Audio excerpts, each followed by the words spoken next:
Is it sacrilegious to say that you don't like the Mona Lisa? How bad is it to say that you find it unchallenging, unappealing, or downright boring? How bad is it to say that it does, for the perception of the arts in the world, more harm than good? What if you want to dethrone the Mona Lisa? I don't think I need to introduce this painting. It's made by Leonardo da Vinci. It's the most famous painting in the world. You already know it.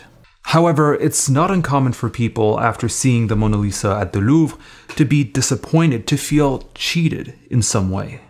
In a study recently published, 8 in 10 Britons say that it's a letdown. What does that say about the most popular painting in art history? First, the experience to many is tarnished by having to share it with dozens of other tourists. Second, and most importantly, it seems, people are disappointed by the relatively small size of the painting. At least, that's what they say. But I'm willing to bet that it isn't the size of the painting that's disappointing, but the painting itself. The excitement around the Mona Lisa, its promotion, its fame, its legendary aura, makes the average viewer believe that the experience engaging with the Mona Lisa would be, quite literally, sublime. You perhaps expect to face the greatest work of art in history. You expect a standoff with one of the most culturally impactful items in the world, and turns out, all you end up facing is a seemingly conventional and normal portrait. Even if the painting was twice the size as it is right now, you'd still feel disappointed.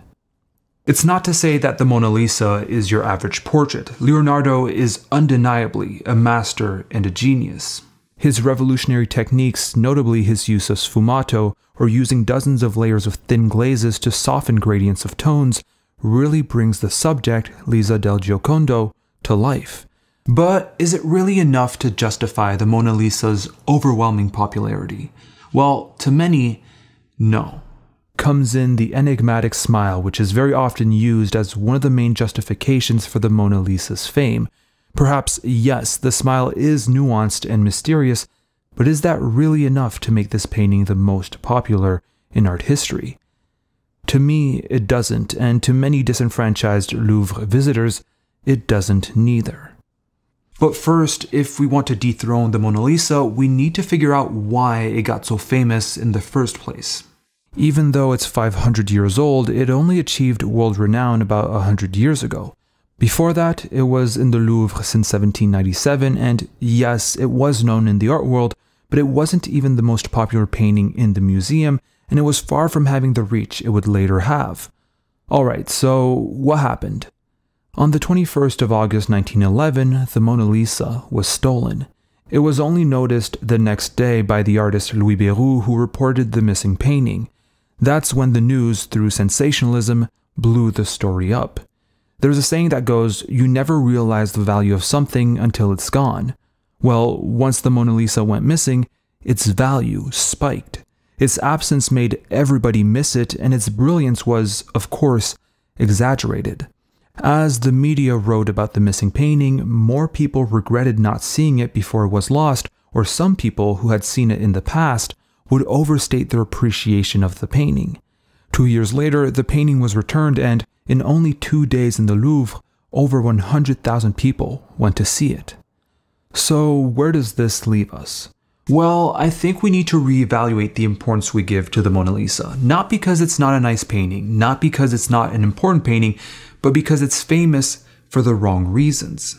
At this point, and I'm sure you'd agree with me, it's famous because it's famous, and this kind of circular reasoning turns the Mona Lisa from a work of art to a relic. To engage with a work of art, you need to identify the artistic properties that you find important in that work of art. For example, what makes a great work of art for you? In the case of a painting, is it the fact that it looks real? Is it the fact that the painting depicts something even more beautiful than reality? Is it the fact that the artist expresses themselves regardless of representation? Is it the fact that the painting challenges you, your perception of the world, or some of your ideas? No matter what you think makes a great work of art, these defining characteristics will definitely impact the way you see a painting, and, more importantly, the way you engage with a painting. There is, in this engagement, a form of reflection, a form of interaction which is, at least to me, necessary to appreciate any work of art.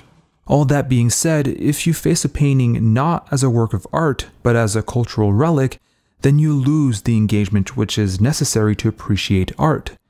Personally, I want art that makes me think, and that's the form of engagement I appreciate the most. I will actively seek out, for example, Wanderer Above a Sea of Fog to think about the intersection between humans and nature. Stanchik will challenge you with the struggle between private states of mind and public presentation. Kent Monkman will challenge you with Canada's past in relation to Indigenous communities. Kerry James Marshall will challenge you with Black invisibility, Basquiat with police brutality, Sylvia Slay with the male gaze, Duchamp with the definition of art. By the way, these are all paintings and artists that I absolutely love, and I've made videos on all of them, so check it out if you're interested. All of this to say, the Mona Lisa has become a cultural relic, and I personally find it hard to engage with it as a work of art. I feel like many people do. And the reason why I dislike the Mona Lisa is because I find that it does, for art, more harm than good. This isn't because the Mona Lisa is a bad painting, of course not, but it's because many people's rare interactions with art will be through this painting, will be limited by this painting. Many people's rarer interactions with art will end in disappointment. If most people are going to interact with only a handful of paintings, I want them to engage with famous artworks for reasons that go beyond their fame.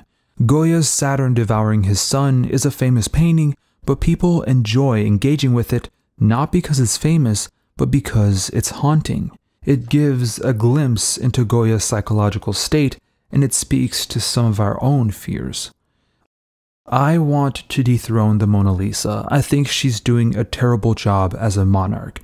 Art is about engagement, and though her stare and her smile are maybe slightly engaging, they aren't nearly enough to put her at the top. We need engaging art, the kind of art with which engagement is rewarding, thus incentivizing people to open their minds and crave more engaging art.